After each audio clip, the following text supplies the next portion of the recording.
जी अस्सलाम वालेकुम रहमतुल्लाहि वबरकातुहू।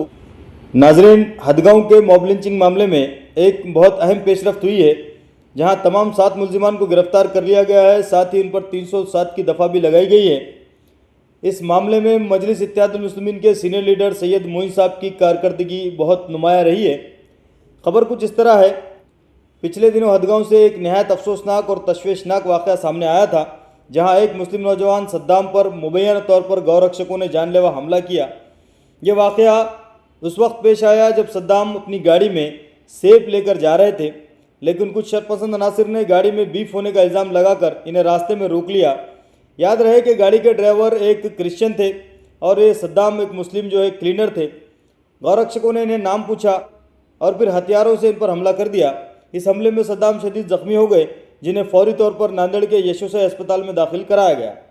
इस वाक़े के बाद मजलिस इत्तेहादुल मुस्लिमीन के महाराष्ट्र प्रेसिडेंट इम्तियाज़ जलील साहब की हिदायत पर और फ़ोन कॉल पर मजलिस इत्तेहादुल मुस्लिमीन के सीनियर लीडर सैयद मोइन फौरी तौर पर अस्पताल पहुँचे, जहाँ इन्होंने ज़ख्मी नौजवान की इयादत की, इनकी खैर खैरियत दरियाफ्त की और ऑपरेशन के लिए माली मदद भी फराहम की। इसके अलावा वो मुतासरा ख़ानदान से भी मिले और इन्हें यकीन दिलाया कि वो इस मुश्किल वक्त में तनहा नहीं है, बल्कि मजलिस इत्तेहादुल मुस्लिमीन पूरी ताकत से उनके साथ खड़ी है। इसके साथ ही सैयद मोइन ने इस मामले को इंतहाई संजीदगी से लेते हुए नांदेड़ के एसपी अविनाश कुमार से फ़ोन पर रब्ता किया और मुतालबा किया कि हमलावरों के खिलाफ सख्त से सख्त कानूनी कार्रवाई की जाए, संगीन दफात के तहत मुकदमा दर्ज किया जाए। सैयद मोइन साहब की मुसलसल कोशिशों के बाद इस मामले में अहम पेशरफ्त सामने आई है और मॉब लिंचिंग के इस केस में तमाम 7 मुलजिमान को गिरफ्तार कर लिया गया है, और जबकि पुलिस ने इनके खिलाफ दफ़ा 307 भी शामिल कर ली है, जो इक़दाम क़त्ल की संगीन दफ़ा मानी जाती है। नाजरीन, यहाँ एक बात का जिक्र करना बहुत ज़रूरी है कि अगले महीने ईद उल अज़हा यानी ईद क़ुरबा आने वाली है, और हर साल इसी मौके पर गौरक्षा के नाम पर कुछ अनासिर सरगर्म हो जाते हैं। महीना भर गरीब ड्राइवरों को हरासा किया जाता है, गाड़ियों का पीछा किया जाता है, आधी रात को सड़कों के दरमियान गाड़ियाँ रोक दी जाती है, और फिर झुंड की शक्ल में ये गौरक्षा दल ये बजरंग दल के गुंडे ड्राइवरों पर हमला करते हैं। सबसे बड़ा सवाल यह है कि आखिर कानून को हाथ में लेने की इजाज़त इन लोगों को किसने दी है? गौरक्षा के नाम पर सड़कों पर फैसला करने का हक़ ये बजरंग दल वालों को किसने दिया?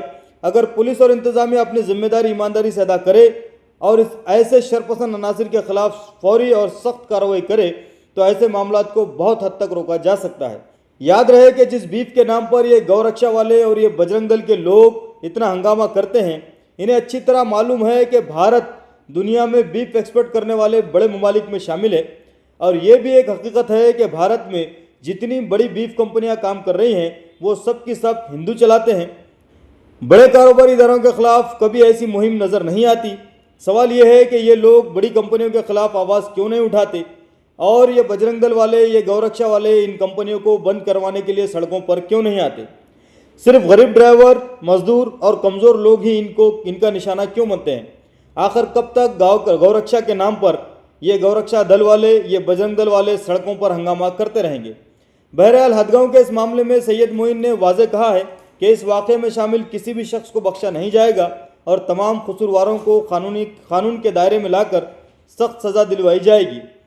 इस मौके पर शमीम अब्दुल्ला, अकील बेग, रऊफ भाई और दीगर जिम्मेदारान भी मौजूद थे। ये वाक़या एक बार फिर ये सवाल खड़ा करता है कि आखिर कब तक बेगुनाह लोगों को सिर्फ शक की बुनियाद पर निशाना बनाया जाता रहेगा, और कब कानून ऐसे अनासिर के खिलाफ मिसाली काम करेगा? आप इस खबर पर अपनी क्या राय रखते हैं? कमेंट सेक्शन में अपनी राय ज़रूर दें। खबर अच्छी लगे तो वीडियो को लाइक करें, शेयर करें और हमारे चैनल अलीफ टाइम को सब्सक्राइब ज़रूर करें। शुक्रिया, खुदा हाफिज़।